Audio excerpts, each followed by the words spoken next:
अष्टावक्र गीता।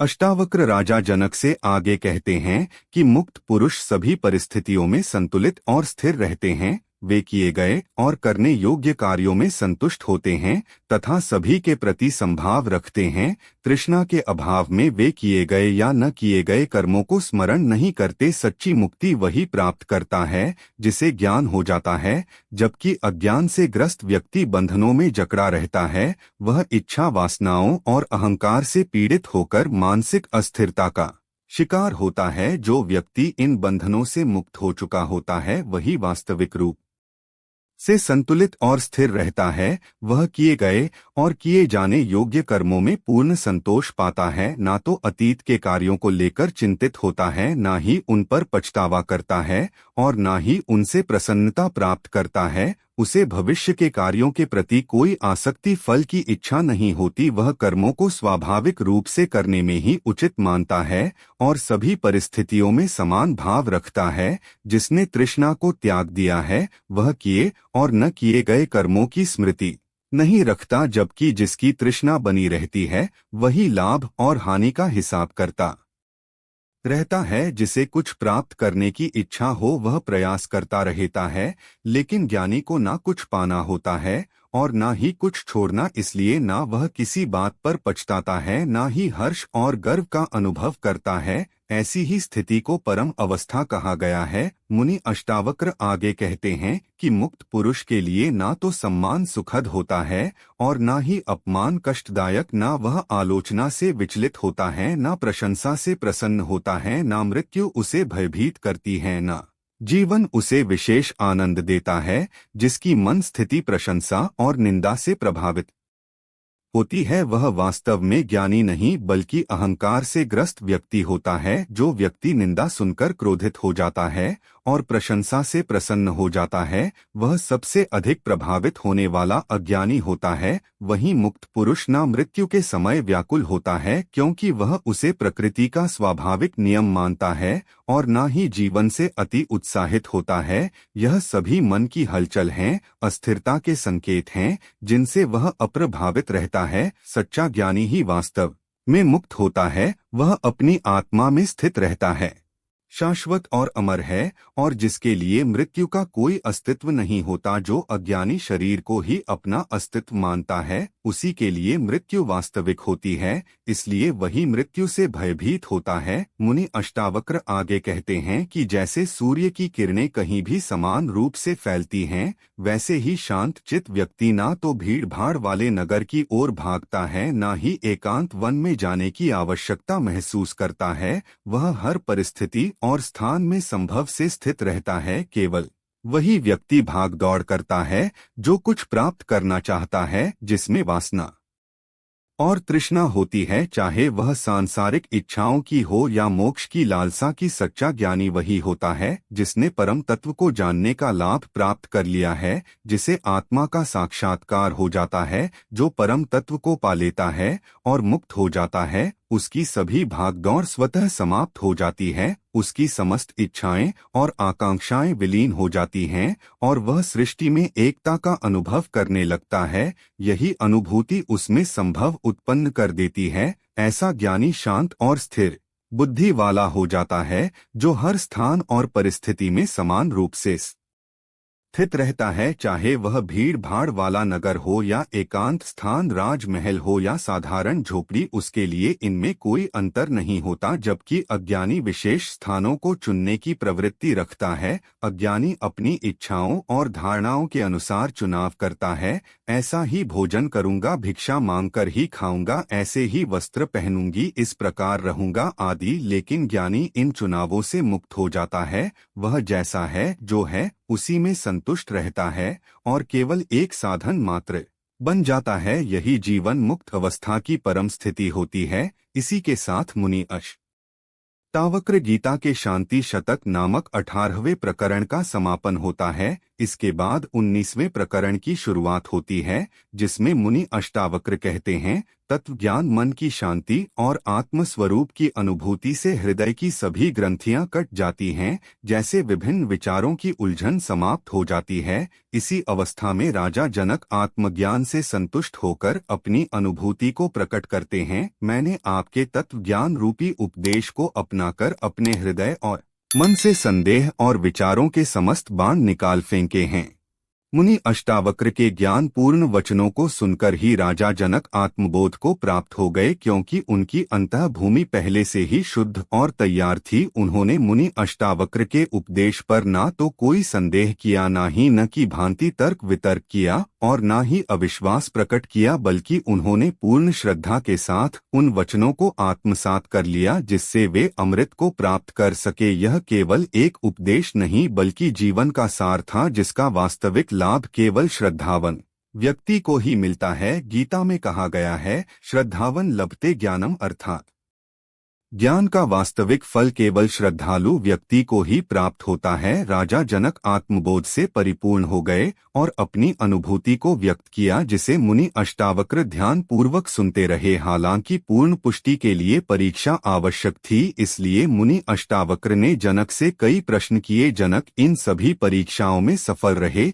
जिससे मुनि अष्टावक्र को यह विश्वास हो गया कि उनकी अनुभूति वास्तविक है और किसी प्रकार की भ्रांति नहीं है। इसी कारण मुनि अष्टावक्र ने अष्टादश 18वें प्रकरण में आत्मज्ञान के रूप में शांति का उपदेश दिया। यह उपदेश उसी प्रकार है जैसे कोई गुरु विधिवत शिक्षा प्रदान करने के बाद शिष्य की परीक्षा लेता है और सफल होने पर उसे दीक्षांत संबोधन देकर विदाई देता है, साथ ही संसार में रहते हुए उचित कर्म करने की प्रेरणा देता है। आत्मज्ञान पर मुनि अष्टावक्र द्वारा दिए गए इस उपदेश से राजा जनक पूर्ण रूप से संतुष्ट हो गए। मुनि अष्टावक्र गीता जनक और मुनि अष्टावक्र के संवाद के रूप में आध्यात्मिकता का एक अद्वितीय ग्रंथ है, जिसकी तुलना किसी अन्य ग्रंथ से नहीं की जा सकती। तत्वबोध के विषय में इससे श्रेष्ठ और गहन कोई अन्य वक्तव्य नहीं पाया जाता। तत्व ज्ञान प्राप्ति के पश्चात मुनि अष्टावक्र राजा जनक को विदा कर रहे हैं, मानो दीक्षांत उपदेश पूर्ण हो चुका हो। अब 19वें और 20वें प्रकरण में राजा जनक मुनि अष्टावक्र के प्रति अपनी कृतज्ञता प्रकट कर रहे हैं।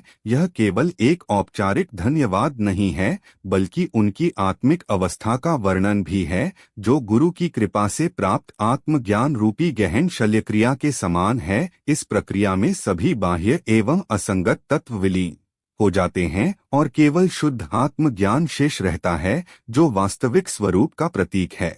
उसी प्रकार है जैसे किसी धातु को भट्टी में तपाक और विभिन्न प्रक्रियाओं से उसकी सभी अशुद्धियों को दूर कर अंततः शुद्ध स्वर्ण प्राप्त किया जाता है। आत्मज्ञान की प्रक्रिया भी कुछ इसी प्रकार होती है, जहां अज्ञान से उत्पन्न समस्त संस्कारों का परिशोधन हो जाता है और आत्मा अपने शुद्ध स्वरूप में प्रकट होती है। जैसे परिशोध स्वर्ण प्राप्त होता है, इस मार्ग में मन, बुद्धि, स्मृति, शरीर, अहंकार, संकल्प, विकल्प, विचार, शास्त्र, धर्म, इच्छाएं, वासनाएं आदि स्वतः ही विलीन हो जाते हैं, क्योंकि आत्मा के लिए यह सभी विकृतियां मात्र हैं। यह बाहरी तत्व है जिनका आत्मा से कोई वास्तविक संबंध नहीं होता। मृत्यु के समय केवल शरीर का त्याग होता है, परंतु आत्मा इन सबसे परे शुद्ध और स्वतंत्र बनी रहती है। अन्य सभी तत्व मृत्यु के बाद भी साथ जाते हैं और यही पुनर्जन्म का कारण बनते हैं, लेकिन आत्मज्ञान की प्राप्ति होने पर यह सभी समाप्त हो जाते हैं,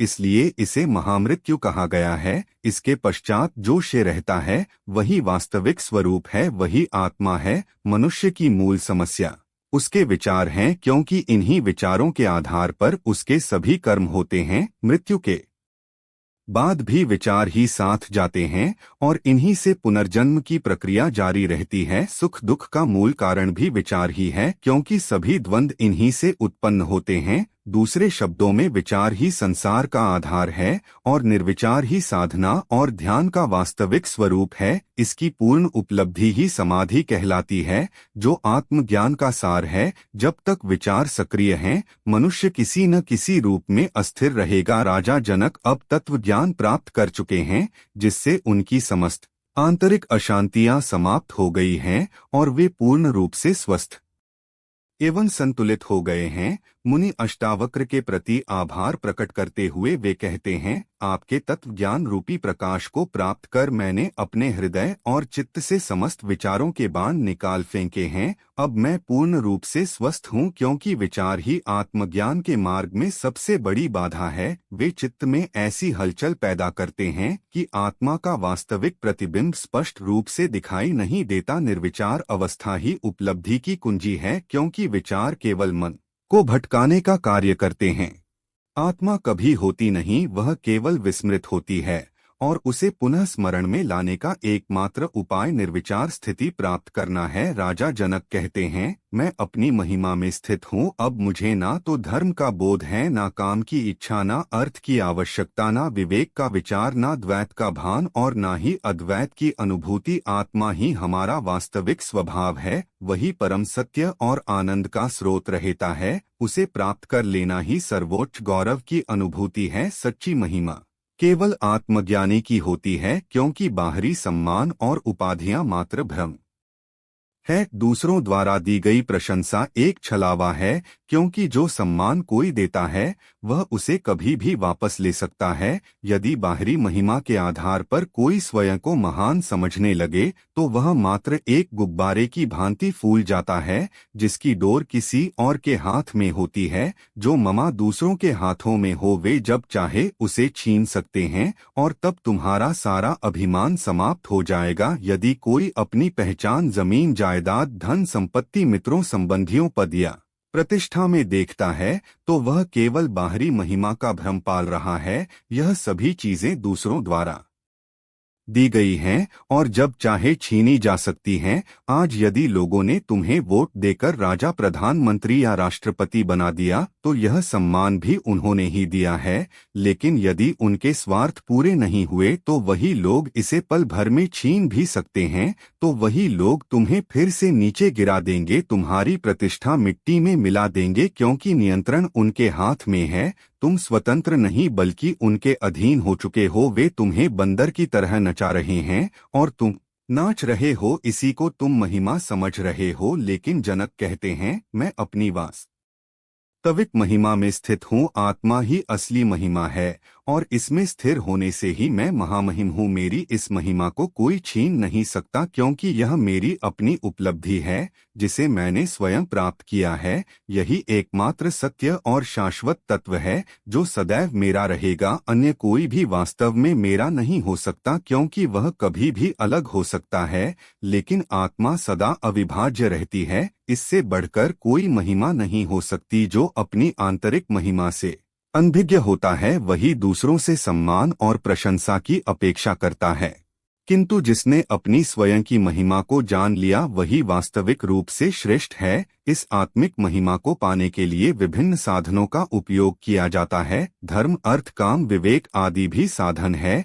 इसी प्रकार ध्यान, धारणा, समाधि, जप, पूजा, श्रवण, मनन, शास्त्र, गुरु और सत्संग भी मात्र साधन है जो आत्म प्राप्ति की ओर ले जाते हैं। लेकिन जब उपलब्धि प्राप्त हो जाती है तब इन साधनों की आवश्यकता नहीं रह जाती। आत्मज्ञान के बाद भी यदि इन्हें ढोते रहना पड़े तो वह एक नया बंधन ही बन जाता है। शास्त्रों में कहा गया है, उत्तीर्ण तु गते पारे नौकाया किम प्रयोजन, अर्थात जब व्यक्ति नदी पार कर लेता है तो नाव का कोई प्रयोजन नहीं रह जाता, इसलिए उसे छोड़ देना ही बुद्धिमानी है। इसी प्रकार आत्मज्ञान के अभाव में ही द्वैत का अनुभव होता है, लेकिन जब कोई आत्मज्ञानी हो जाता है तो वह समझ लेता है कि द्वैत केवल एक भ्रम है, अज्ञान जनित है। वास्तव में संपूर्ण सृष्टि उसी एक परमात्मा का विस्तार मात्र है। यही अद्वैत का बोध है जिसे आत्मज्ञानी समझ लेता है, और इसी कारण उसमें द्वैत की अनुभूति समाप्त हो जाती है। जब द्वैत का अस्तित्व ही नहीं तो अद्वैत कहना भी निरर्थक हो जाता है। इसलिए जनक कहते हैं, ना तो मुझ में द्वैत है ना ही अद्वैत, मैं तो केवल अपने वास्तविक आत्म स्वरूप में स्थित हूँ। जनक की यह अभिव्यक्ति अत्यंत विलक्षण है, क्योंकि केवल आत्मज्ञानी ही इस स्तर की अनुभूति प्रकट कर सकता है। इस सूत्र में जनक स्पष्ट रूप से कहते हैं कि मैं अपनी वास्तविक महिमा में स्थित हो चुका हूँ। इसलिए उपलब्धि के पश्चात धर्म भी अप्रासंगिक हो जाता है, क्योंकि वह केवल एक मार्ग था, लक्ष्य नहीं। धर्म का उद्देश्य आत्मबोध तक पहुंचाना है, और जब यह उपलब्धि प्राप्त हो जाती है तो धर्म की आवश्यकता शेष नहीं रहती। सभी धर्मों में आत्मबोध की विधियां प्रस्तुत की गई हैं। आचरण, कर्मकांड, योग, भक्ति, उपासना आदि मात्र साधन है। इनका महत्व तब तक है जब तक व्यक्ति ज्ञानी नहीं बन जाता, लेकिन ज्ञान प्राप्त होते ही यह उपाय निष्प्रभावी हो जाते हैं। धर्म किसी संप्रदाय, पंथ या मत तक सीमित नहीं है, बल्कि वह विधि है जो आत्मज्ञान की ओर अग्रसर करती है, और इस कारण वह भी केवल एक साधन ही है। राजा जनक मुनि अष्टावक्र से कहते हैं, मैं जो सदैव अपनी महिमा में स्थित हूँ, मेरे लिए भूत, भविष्य या वर्तमान का कोई अस्तित्व नहीं है।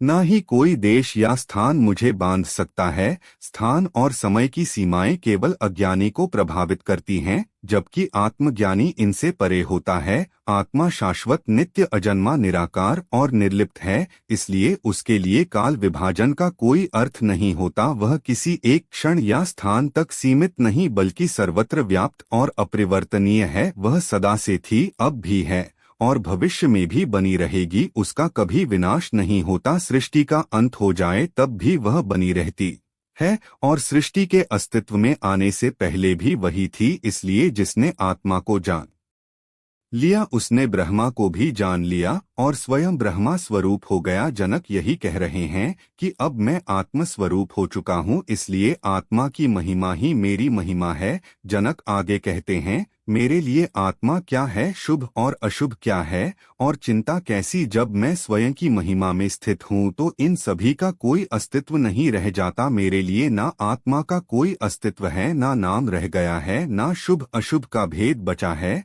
और ना ही चिंता या अचिंता का कोई प्रभाव है। आत्मा, परमात्मा, ईश्वर और ब्रह्मा जैसे नामों ने ही अनेक भ्रांतियों को जन्म दिया है, जिससे ऐसा प्रतीत होने लगा कि यह कोई वस्तु है, कोई तत्व है जिसे देखा जाना या प्राप्त किया जा सकता है। लेकिन जो ध्यान की गहराइयों तक पहुँचे हैं, उन्होंने ना तो इसे देखा ना जाना नहीं पाया, फिर भी अभिव्यक्ति के लिए उन्होंने इसे नाम दे दिए, जिससे सत्य उछल हो गया और भ्रांति उत्पन्न हो गई। लाओ से ने कहा है कि सत्य को शब्दों में व्यक्त नहीं किया जा सकता, और जो कुछ कहा जा सकता है वह सत्य नहीं होता। सत्य को अभिव्यक्त करने का प्रयास करते ही वह अपनी शुद्धता खो देता है। यही कारण है कि ज्ञानी मौन धारण कर लेते हैं। ध्यान या समाधि में आत्मा प्रत्यक्ष रूप से दिखाई नहीं देती, ना ही उसका सीधा साक्षात्कार होता है। उस अवस्था में जो अनुभूति होती है उसी से आत्मा का अनुमान लगाया जाता है,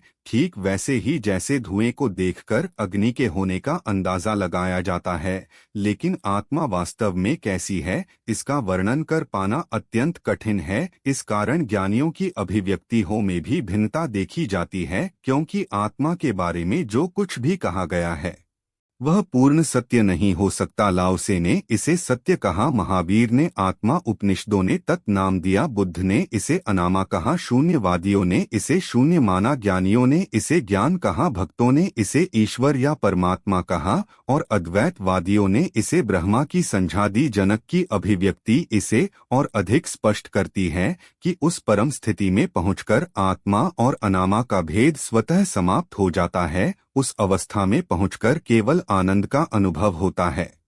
मन पूरी तरह शांत हो जाता है और एक ऐसी अनुभूति होती है जिसे शब्दों में व्यक्त करना संभव नहीं। वहां पहुंचने के बाद शुभ अशुभ, चिंता अचिंता जैसी अवधारणाएं विलुप्त हो जाती हैं, केवल शुद्ध चैतन्य शेष रहता है। यही वह सर्वोच्च स्थिति है जहां ज्ञानी पूर्णता का साक्षात्कार करता है। यही उसकी वास्तविक महिमा है।